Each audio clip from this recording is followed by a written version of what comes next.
ẹjọ́ rẹ̀ lẹ́bi o Wasiu Ayinde Toro Aforiji lórí ìwà tó hù ní pápákọ òfurufú. Olubadan tilẹ̀ Ibadan ọba Owolabi Olakulehin ti wọ ká ilẹ̀ sùn o. Ọpẹ́ o Sowore gba ìtúsílẹ̀ lẹ́yìn ọjọ́ méjì tí ó lò látìmọ́lé ọlọ́pàá. Ọdaju Oloye kan rèé o ó kàn nípa fún afurasi kan láti mú májèlé fẹ̀sùn pé ó jí àgbàdo lóko rẹ̀ nípinlẹ Osun. Ìka tó bá tọ́ sí mú ni kẹ́ẹ̀fì rè o ìjìyà tó bá tọ́ sí Wasiu Ayinde lábẹ́ òfin ni kẹ́ẹ̀fì jẹ́ bí ẹ ṣe máa ń fìyà jẹ àwọn ọmọ Nàìjíríà yòókù tó bá ṣẹ̀ sófin. Ẹgbẹ́ òṣèlú ADC ló sọ fún ìjọba àpapọ̀ bẹ́ẹ̀.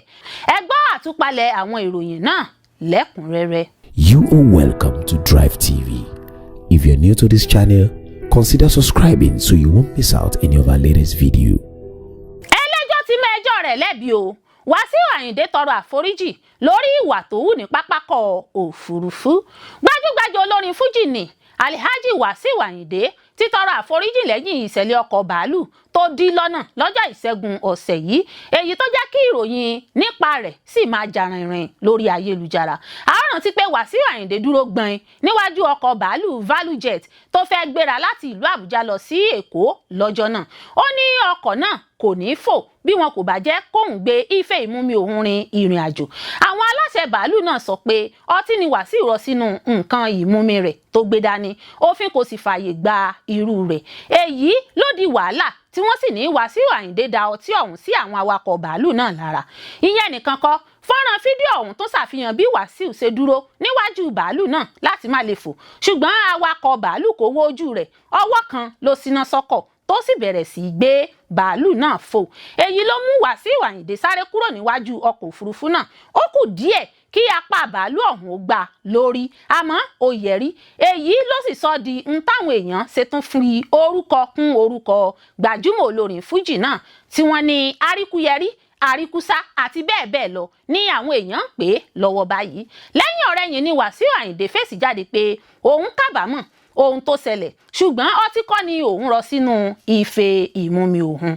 Lẹ́yìn tí ìṣẹ̀lẹ̀ yìí ti kárí ayélujára tí àjọ tó ń rí sí ìrìnnà òfurufú ní Nàìjíríà sì ti fi òfin de olórin Fújì yìí pé kò gbọ́dọ̀ wọ bàálù fún oṣù 6 ló gbé ìgbésẹ̀ àforíjì náà. Àtẹ̀jáde ọ̀hún ni Wasiu fi síta tó fi tọrọ àforíjì lọ́wọ́ gbogbo àwọn tí ọ̀rọ̀ náà kàn. Bẹ́ẹ̀ ló ní òun kábàámọ̀ rẹ̀. Bákan náà ló ní omi ló wà nínú ife ìmumi tó ń gbé dání ọtí kọ́. Ó ní ọ̀pọ̀ èèyàn ní kò mọ̀ pé ara òun máa ń gbẹ gan-an. Dókítà sì ti gba òun nímọ̀ràn láti máa mu omi déédéé. Èyí ló fà á tí òun fi gbé nǹkan ìmumi dání nígbà gbogbo. Fún àwọn tí wọ́n ń sọ ohun tí kò ṣẹlẹ̀, ó ní omi ni òun gbé dání lọ́jọ́ yẹn, ọtí kọ́ bí wọ́n ṣe ń gbé irọ́ kiri. Gẹ́gẹ́ bí ẹ̀rí, ó ní àyẹ̀wò àwọn ẹ̀ṣọ́ pápákọ̀ méjì ní òun ti là kọjá nígbà tí kò sì sí nǹkan kan nínú ife ìmumi òun. Ìgbà tí òun dé abala ibi tí wọ́n ti máa ń najú ní pápákọ̀ òfurufú náà ni òun rọ omi sínú rẹ̀. Ó ní wọ́n lè fi ẹ̀rọ tó ń ká àwòrán sílẹ̀ níbẹ̀ wádìí èyí. Òun ò sì tí ì wọ bàálù náà ká má tí ì sọ pé wọ́n wá já òun bọ́ sílẹ̀ nínú rẹ̀. Ṣùgbọ́n òun gba ẹ̀bi òun nínú ọ̀rọ̀ náà. Òun sì kábàámọ̀ ohun tó ṣẹlẹ̀. Kò wù òun láti tàpá sí òfin ìrìn àjò níbì kankan. Bẹ́ẹ̀ ni apá kan àtẹ̀jáde tí Wasiu buwọ́lù náà wí. Iléeṣẹ́ ààrẹ, iléeṣẹ́ tó ń rí sí ìrìn àjò òfurufú, mínísítà iléeṣẹ́ náà, àwọn awakọ̀ bàálù náà, FAAN, NCAA, Valujet lápapọ̀, gbogbo ọmọ Nàìjíríà àti àwọn olólùfẹ́ rẹ̀ pátá nílé lóko àti lẹ́yìn odi. Wasiu Ayinde wá sọ pé ọmọlúàbí tó ń tẹ̀lé òfin lòun. Ó ní òun kò ní hùwà tí yóò ba orúkọ tóun ti ní láti 50 ọdún sẹ́yìn jẹ́. Olúayé Fújì sọ pé láti àsìkò yìí lọ òun yóò máa gbé Nàìjíríà ga pẹ̀lú iṣẹ́ àti ìṣe òun káàkiri àgbáyé. Òun ò ní hùwà tàsé ohun tí yóò tako òfin mọ́. Olubadan tilẹ̀ Ìbàdàn ọba Owolabi Olakulehin ti wọ ká ilẹ̀ sùn o. Ọba Owolabi Olakulehin Olubadan tilẹ̀ Ìbàdàn ni wọ́n ti sìnkú rẹ̀ nílànà ológun láti fi ṣẹ̀yẹ ṣe ìmọ̀yì fún. Ọjọ́ Ẹtì Friday ní ètò ìsìnkú náà wáyé ní ilé ìjọsìn St Peter Cathedral Àrẹ̀mọ nílùú Ìbàdàn. Ṣáájú ni ètò kíkọ orin onígbàgbọ́ wáyé lọ́jọ́bọ̀ Thursday nílùú Ìbàdàn fún ọba Owolabi Olakulehin Olubadan láti ìgbà tí ọba aláyé náà ti wàjà ní àwọn ẹbí, ará, ọ̀rẹ́ àti ojúlùmọ̀ tí ń kórajọ láti ṣe ẹ̀yẹ ìkẹyìn fún Olubadan 43 tó wàjà náà. Lára àwọn tó wà níbi ìsìnkú náà ni gómìnà ìpínlẹ̀ Ọ̀yọ́ Ṣèyí Mákindé, igbákejì gómìnà Adébáyọ̀ Lawal, akọ̀wé ìjọba ìpínlẹ̀ Ọ̀yọ́ ọ̀jọ̀gbọ́n Ọláníkẹ́ Adéyẹmọ àti àwọn aṣojú iléeṣẹ́ ológun orílẹ̀-èdè Nàìjíríà náà wà níkàlẹ̀. Àwọn aṣojú láti iléeṣẹ́ ológun Nàìjíríà ló ṣe àmójútó ètò ìsìnkú náà. Ìdí ẹ̀ ni pé ajagun fẹ̀yìntì ni ọba Olakulehin nígbà ayé rẹ̀. Àwọn ológun ló yípo sí ọba Olakulehin po ṣáájú ìsìnkú rẹ̀. Ọ̀pọ̀ ni kò mọ̀ pé Olubadan tó wàjà ọ̀hún ti fi ìgbà kan jẹ́ ọmọ ológun ní Nàìjíríà. Ọba Owolabi Olakulehin ló papòdà lọ́jọ́ 7 oṣù keje ọdún 2025 lẹ́yìn tó ṣe àkóso ilẹ̀ Ìbàdàn gẹ́gẹ́ bí Olúbàdàn ìkẹtàlélógójì fún ọdún kan àti ọjọ́ díẹ̀. Lẹ́yìn náà sì ni ìgbìmọ̀ afọbajẹ Olúbàdàn kéde gómìnà tẹ́lẹ̀ rí nípínlẹ̀ Ọ̀yọ́ sẹ́nítọ̀ Rashidi Ládọjà gẹ́gẹ́ bí Olúbàdàn ìkẹrìnlélógójì. Nígbà tí ètò ìsìnkú Olúbàdàn àná bá parí ní ìjọba ìpínlẹ̀ Ọ̀yọ́ yóò kéde ọjọ́ ìwúyè fún Olúbàdàn tuntun gẹ́gẹ́ bí àṣà àti ìṣe ilẹ̀ Ìbàdàn láti bu ọlá fún ètò ìsìnkú ọba àlàyé náà. Ṣáájú ní ìkéde rẹ̀ ti wà pé ọjà ọba yóò wà ní títìpa tí wọn kò ní nájà níbẹ̀. Bàbá lọ́jà àpapọ̀ nípínlẹ̀ Ọ̀yọ́ Alhaji Yekini Abbas tó ṣe ìkéde náà fi kún ọ̀rọ̀ rẹ̀ pé àwọn kan nípa fún àwọn òǹtajà láti ti ìsọ̀ wọn pa nítorí pé ó pọn dandan fún wọn láti bu ọlá fún Olúbàdàn àná. Ọpẹ́ o! Sowore gba ìtúsílẹ̀ lẹ́yìn ọjọ́ méjì tí ó lò látìmọ́lé ọlọ́pàá. Gbajúmọ̀ ajàfẹ́tọ̀ọ́ ọmọnìyàn tó tún jẹ́ olùdíje dupò ààrẹ lẹ́gbẹ́ òṣèlú AAC Ọmọyẹlé Sowore ti jáde kúrò ní àtìmọ́lé ọlọ́pàá lẹ́yìn tó ti lo ọjọ́ méjì látìmọ́lé ọlọ́pàá. Nínú fọ́nrán fídíò kan tó fi léde lójú òpó Facebook rẹ̀, ajàfẹ́tọ̀ọ́ ọmọnìyàn náà tó tún jẹ́ olùdásílẹ̀ iléeṣẹ́ ìròyìn Sahara Reporters fi ẹ̀mí ìmoore rẹ̀ hàn sí àwọn olólùfẹ́ rẹ̀ fún àdúrótì wọn lásìkò tó wà látìmọ́lé. Nígbà tó ń sọ̀rọ̀, ó ní iléeṣẹ́ ọlọ́pàá ti juwọ́ sílẹ̀ fún ìjìjàgbara àyípadà tóun pè fún. Ó ní wọ́n ti tú òun sílẹ̀ kúrò ní àhámọ́ wọn. Ṣáájú ní ìròyìn ọ̀hún gbòde kan pé ikọ̀ ọlọ́pàá ti mú Sowore tìmọ́lé. Bó tilẹ̀ jẹ́ pé àìmọye ìgbà ni wọ́n ti mú un lórí ìjìjàgbara rẹ̀, èyí tó fi ń pè fún àyípadà nínú ètò òṣèlú àti ọrọ̀ ajé Nàìjíríà.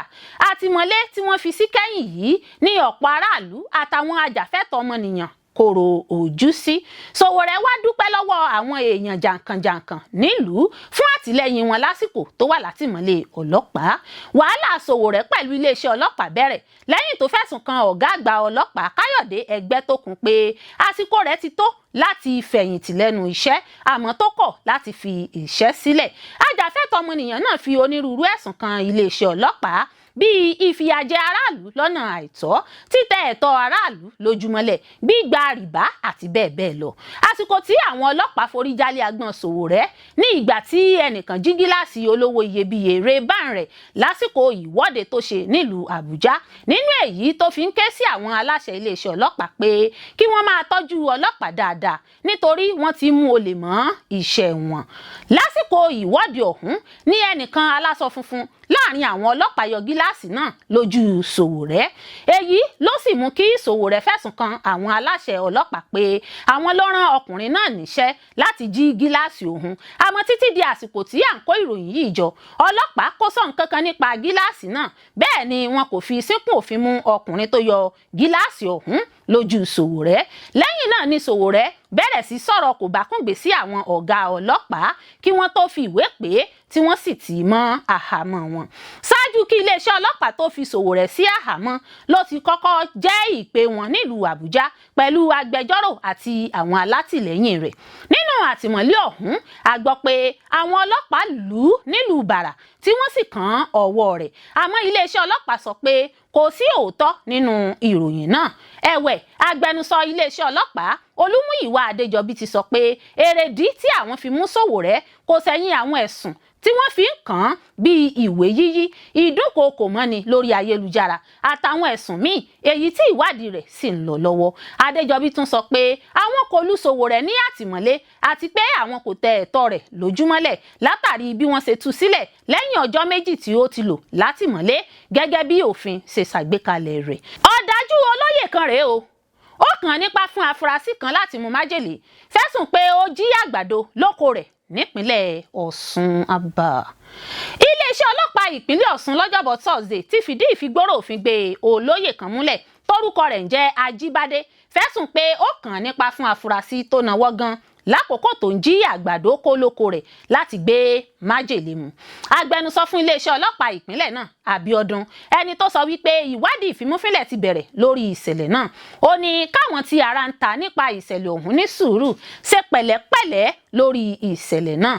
Nínú fídíò kékeré kan tí ẹnìkan ládùúgbò Ìrètí Ayọ̀ Iléṣà níbi tí ìṣẹ̀lẹ̀ ọ̀hún ti wáyé ṣàfihàn arákùnrin kan tó jókòó nílẹ̀ẹ́lẹ̀ pẹ̀lú àgbàdo méjì tó wà lẹ́gbẹ̀ẹ́ rẹ̀. Arákùnrin míì náà dúró lẹ́gbẹ̀ẹ́ ẹni tó jókòó nílẹ̀ẹ́lẹ̀ tóun mú igi ńlá dání. Ọkùnrin àgbàlagbà kan tóun mú àdá dání ló padà kàn án nípa fún arákùnrin tó jókòó nílẹ̀ẹ́lẹ̀ láti mu nínú nǹkan tó wà nínú abọ́ ìmumi tó gbé lọ́wọ́. Lẹ́yìn tó gbé nǹkan ọ̀hún mu tán ni wọ́n fi sílẹ̀ pé kó máa lọ. Olùgbé agbègbè Ìrètí Ayọ̀ ẹnìkan tó bá àwọn akọ̀ròyìn sọ̀rọ̀ tó ní kàn fi orúkọ bò wọ́n láṣìírí sọ wípé ìṣẹ̀lẹ̀ náà wáyé níbi ọ̀sẹ̀ kan sẹ́yìn. Ó fi kún pé wọ́n kàn án nípa fún arákùnrin náà ni láti gbé nǹkan ọ̀hún mu nígbà tí ọwọ́ tẹ̀ nígbà tó jí àgbàdo méjì lóko Àjíbádé. Olùgbé agbègbè náà tẹ̀síwájú nínú ọ̀rọ̀ rẹ̀. Ó ní lẹ́yìn tí wọ́n fún un ní nǹkan ọ̀hún mu ní tipátipá olóyè Àjíbádé yọ̀ǹda rẹ̀ kó máa lọ tí àwọn sì sáré gbé ọkùnrin náà dìgbàdìgbà lọ ọgbà ilé ìwòsàn Wesley Guide ní Ìléṣà níbi tí àwọn dókítà ti sọ wípé májèlé ní olùfarakásá náà gbé mu. Ṣùgbọ́n nígbà tí ìyẹn ń lọ lọ́wọ́ ní ẹnìkan lọ sí ilé bàbá olùfarakásá ọ̀hún láti ta bàbá lólobó pé olóyè kan ti fún ọmọkùnrin rẹ̀ ní májèlé fẹ̀sùn jíjí àgbàdo. Iléeṣẹ́ ọlọ́pàá ti náwó gan àfúrásì náà ní ìlú abínibí rẹ̀ ní Ìpẹ̀tù Ìjẹ̀ṣà tí wọ́n sì gbé lọ sí ìlú Òṣogbo fún ìtẹ̀síwájú ìwádìí ìfimúfínlẹ̀. Gẹ́gẹ́ bí ìròyìn tó tẹ̀ wá lọ́wọ́ ẹni ọdún 62 ni olóyè Àjíbádé tó fún arákùnrin náà ní májèlé mu ní tipátipá.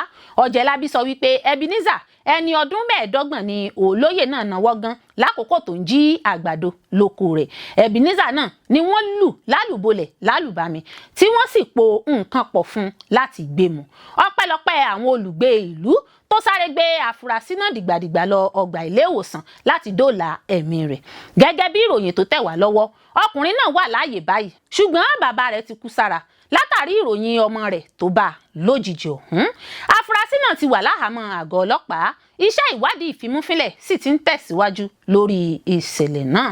Ìka tó bá tọ́ sí mú ni kẹ́ ẹ fi ré o. Ìjìyà tó bá tọ́ sí Wasiu Ayinde lábẹ́ òfin ni kẹ́ ẹ fi jẹ. Bí ẹ ṣe máa ń fìyà jẹ àwọn ọmọ Nàìjíríà yòókù tó bá ṣẹ̀ sófin. Ẹgbẹ́ òṣèlú ADC ló sọ fún ìjọba àpapọ̀ bẹ́ẹ̀. Látìgbà tí gbajúgbajà olórin Fújì ni Wasiu Ayinde K1 The Ultimate ti gbójú agan sáwọn òṣìṣẹ́ pápákọ̀ òfurufú àti bó ṣe tako òfin ìlànà à ń tẹ̀lé tí ọ̀pọ̀ àwọn èèyàn sì nàka àbùkù sí tóníkàlùkù sì ń bu ẹnu àtẹ́lu ìwà tó wù ọ̀hún. Ẹgbẹ́ òṣèlú ADC ṣàpèjúwe ìhùwàsí Wasiu Ayinde gẹ́gẹ́ bí ìwà ìgbésùnmọ̀mí àti ìwà àìbìkítà. Ẹgbẹ́ òṣèlú náà wá ń pè fún kí K1 fojú winá òfin lábẹ́ òfin ìgbésùnmọ̀mí ilẹ̀ wa Nàìjíríà.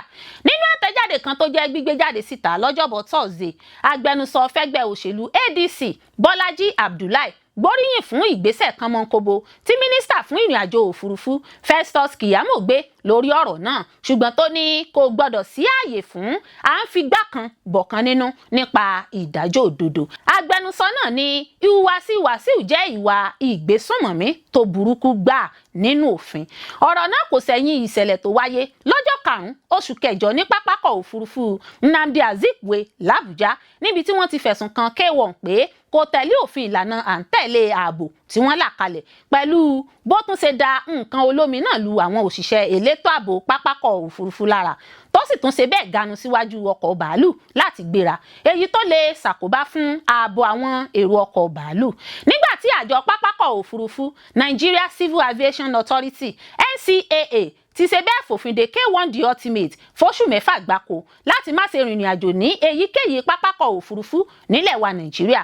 Mínísítà fún ìrìn àjò òfurufú tún pàṣẹ kí wọ́n forúkọ Wasiu sí ara àwọn èèyàn tí kò gbọdọ̀ rìnrìn àjò lófurufú. Ẹgbẹ́ ADC gbàgbọ́ pé àwọn ìgbésẹ̀ yìí dára àmọ́ kò tún tí ì tó bákan náà láti fìyà jẹ àrúfin náà. Ó ní ọ̀pọ̀ àwọn ọmọ Nàìjíríà mọ̀ pé K1 jẹ́ olórin gbajúmọ̀ fẹ̀gbẹ́ òṣèlú olóṣùṣọwọ̀ APC gbogbo èèyàn ló sì ti ń fojú sọ́nà fẹ́ mọ ibi tí ọ̀rọ̀ náà máa yọrí sí. wọ́n ní tó bá jẹ́ pé ọmọ ìlú lásán ló bá rúfin, ojú ẹsẹ̀ ni wọ́n ó ti fi òfin gbé e tí wọn yóò sì fojú rẹ̀ wíná òfin láì fàsìkò ṣòfò rárá bó ti wulẹ̀ kó mọ. agbẹnusọ fún ẹgbẹ́ òṣèlú ADC ṣàfihàn ìpalára tí ìṣẹ̀lẹ̀ náà lè mú bá orúkọ iléeṣẹ́ pápákọ̀ òfurufú nílẹ̀ wa Nàìjíríà àti orúkọ Nàìjíríà. ó ṣèkìlọ̀ pé àwọn arìnrìn-àjò àjòjì lè sọ ìgbàgbọ́ wọn nù nípa ètò ìrìn-àjò ilẹ̀ wa Nàìjíríà. àtẹ̀jáde náà tún sọ̀kọ̀rọ̀ jáde lórí èyíkéyìí ìgbésẹ̀ tí wọ́n bá gbé láti fojú fo Ijiya olórin fújì náà torí ipò rẹ̀ àti bó ṣe jẹ́ olóòótọ́ fún ẹgbẹ́ òṣèlú APC. ẹ ṣé púpọ̀ fún gbígbọ́ àti wíwò tí ẹ̀ ń wò wá. etí tí ẹ fi ń gbọ́ wa kò ní di, ojú tí ẹ sì fi ń wò wá kò ní fọ́. láṣẹ Adẹ́dàá yóò sì dára fún yín.